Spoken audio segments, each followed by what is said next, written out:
Avez-vous déjà imaginé aller en enfer? Vous savez que ça a pu exister dans l'histoire, il y a eu des saints qui sont allés en enfer pour expier des péchés, non pas les leurs, mais ceux des autres. Et rien que d'y penser, c'est affreux. On imagine l'horreur que ça représente. Eh bien aujourd'hui, nous allons voir le Padre Pio aller en enfer. Chers amis fidèles du Padre Pio, bonjour, mon nom est Jean Goyard et vous assistez au programme Sur les pas du Padre Pio.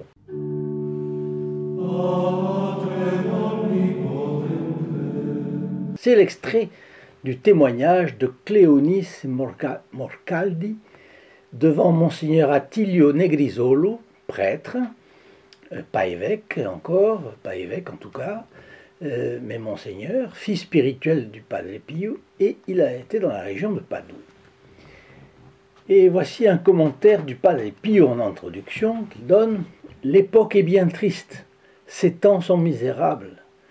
Demandons au Seigneur de venir en aide à son Église parce que c'est indispensable.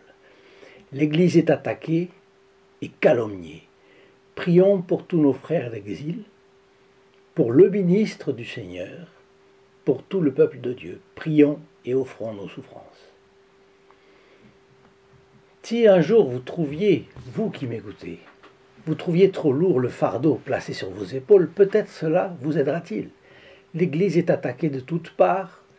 Jésus cherche des âmes qui acceptent de souffrir pour elle.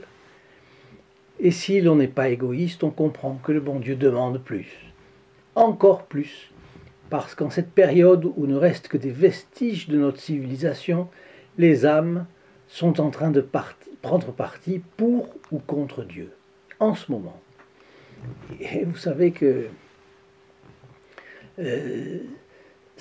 on sent que les gens prennent parti pour ou contre Dieu à l'époque actuelle.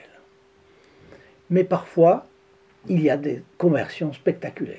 Et donc, il faut travailler à cela. Il nous faut encore conquérir des grâces pour l'Église catholique, pour les âmes, pour le monde, pour les prêtres, pour les évêques, pour le pape. Ne croyez-vous pas cela? Padre Pio souffrait énormément de voir l'humanité tomber dans les bras de Satan.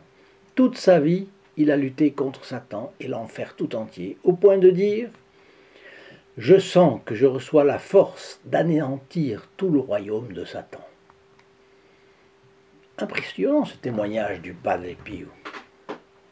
Quel saint a jamais dit une chose pareille? Combattre un ou deux démons donne déjà un mal fou, mais l'enfer tout entier? C'est une raison de plus pour nous d'avoir confiance dans le Padre Pio et pour lui demander ses grâces de combat quand nous nous sentons faiblir. Au début, il avait très peur des démons. C'est ce que dit son témoignage, le témoignage de Cléonis Morcaldi que je vous cite. Il a même demandé à ses premières filles spirituelles de prier la bienheureuse Vierge Marie de lui éviter la vue de ces figures horribles. Il s'adressait à la bonne porte parce que Notre-Dame, c'est celle qui a vaincu le démon et qui est la source de toutes les victoires de l'histoire, de l'humanité contre les démons. C'est évidemment Notre-Dame, celle dont la Genèse dit que le diable cherchera à la mordre au talon, mais qu'elle lui écrasera la tête. La vue de ces monstres le terrorisait donc. Ils parlaient avec une bouche qu'ils avaient derrière la tête, et leurs oreilles étaient plantées sur le visage. Imaginez une chose pareille. C'était une distorsion de la nature, une parenthèse que nous pouvons faire aujourd'hui, c'est moi qui parle du coup, dans les films de science-fiction, dans tout ce que vos enfants, petits-enfants, neveux, petits-neveux ont vu ou voient à la télévision ou ailleurs sur Internet. Ce sont le plus souvent des monstres et des personnages hideux. Une distorsion de la nature, justement. On n'y a pas toujours pensé, mais c'est ainsi. Toutes ces choses préparent la venue du diable. Puis on s'étonne qu'il y ait tellement de jeunes qui pratiquent le satanisme. Ce ne sont plus des faits divers aujourd'hui, c'est devenu un fait de société. Le satanisme chez les jeunes qui vont dans les églises, dans les cimetières, pour provoquer des dégradations, ouvrir des tombes, casser des statues, profaner même le très saint sacrement, hélas. Donc le témoignage continue. Les démons apparaissaient aussi au Padre Pio sous la forme d'animaux, des éléphants, des bœufs, des chiens, mais pas selon la nature créée par Dieu. C'étaient des bêtes monstrueuses, immondes, le museau au-dessus de la tête et les oreilles complètement déplacées. Il lui apparaissait par milliers. Mais comment des milliers de démons pouvaient-ils entrer dans la cellule du Padre Pio? Ce sont des esprits qui ne prennent pas de place, répondait le Padre. Et c'étaient ces mines horribles qui le terrorisaient, et non les souffrances, car il était toujours prêt à vivre le martyre, à endurer les souffrances. Mais ces monstres l'effrayaient, parce que c'était effrayant. Et puis, ce sont des visions hideuses, n'est-ce pas? Cependant, la Madone était toujours là, lorsque le Padre menait ses luttes. Elle était présente à ses côtés, elle se réjouissait de ses victoires et des mérites qu'il gagnait auprès de Dieu. C'est ainsi que, grâce à la force qu'il recevait de Notre-Dame et à la joie que lui donnait le fait de lutter pour la gloire de Dieu, il s'est aguerri. Ne croyez pas que la force donnée par Notre-Dame soit réservée au Padre Pio ou aux saints, c'est moi qui l'ajoute. Ce serait absurde, n'est-ce pas? Parce que Dieu ne peut pas donner ses grâces de force à ceux qui en ont le moins besoin et ne pas en donner à ceux qui en ont le plus besoin, n'est-ce pas? Pour devenir bon. Non. Donc, en demandant, on obtient. Et c'est à cela que sert la prière, à obtenir de grandes grâces que l'on ne recevrait pas sans prier. Le témoignage donc continue. Les combats contre les démons duraient de 10 heures du soir à 5 heures du matin. Aucun saint n'a jamais combattu l'enfer autant que Padre Pio. Au point que lorsque le Padre Pio voyait le soleil se coucher, il avait peur de ce qui pouvait arriver pendant la nuit. Et dès que la nuit tombait, ces visages horribles apparaissaient. À la fin, le Seigneur a donné au Padre Pio la force du Christ qui sur la croix détruisit le règne de Satan. C'est très important ce témoignage. On commence à comprendre le Padre Pio par des témoins qui l'ont pratiqué de près. Et ce prêtre-là, Cléonis Morcal est un fils spirituel, mais là il se confie, il fait un témoignage officiel devant un monseigneur, qui était lui-même fils spirituel du Padre Pio. Donc ce sont des témoignages très importants. Juste avant de mourir, le Padre Pio a eu une grande préoccupation. Il quittait cette terre, il voyait que Satan allait régner.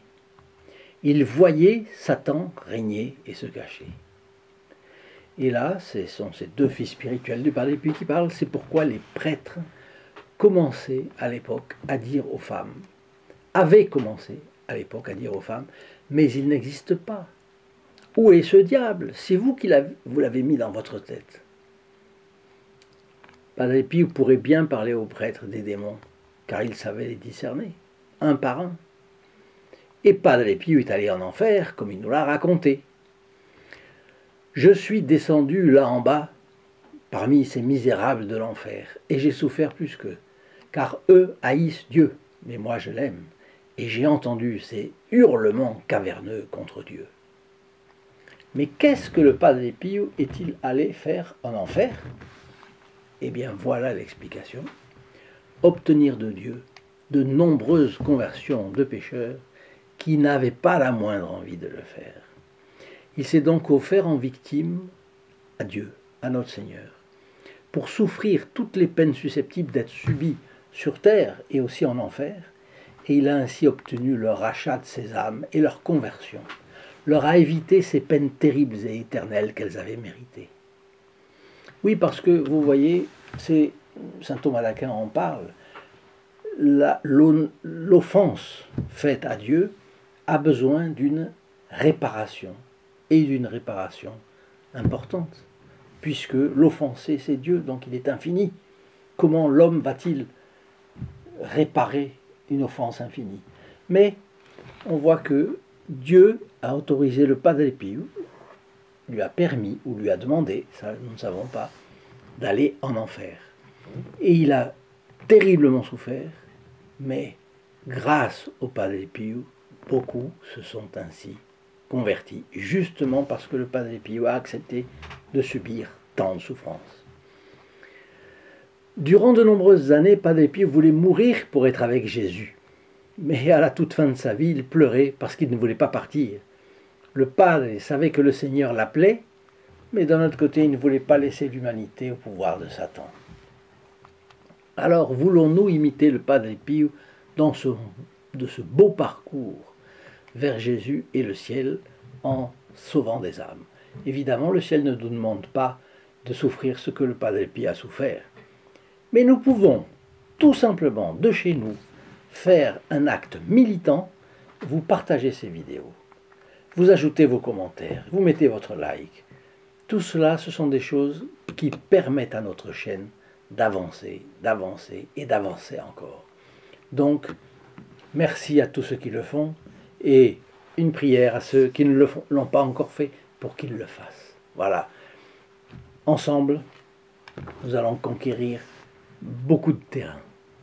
Nous serons des petits traits d'union entre le Padre Pio et les âmes qui sont si chères au bon Dieu que une seule existerait dans le monde, Dieu aurait donné sa vie pour lui. Un de nous, vous vous rendez compte? Alors les âmes, c'est précieux. Sans Dieu, elles ne sont rien. Avec Dieu, elles peuvent être magnifiques. Eh bien, je vous laisse avec le Padre Pio et je vous dis à demain.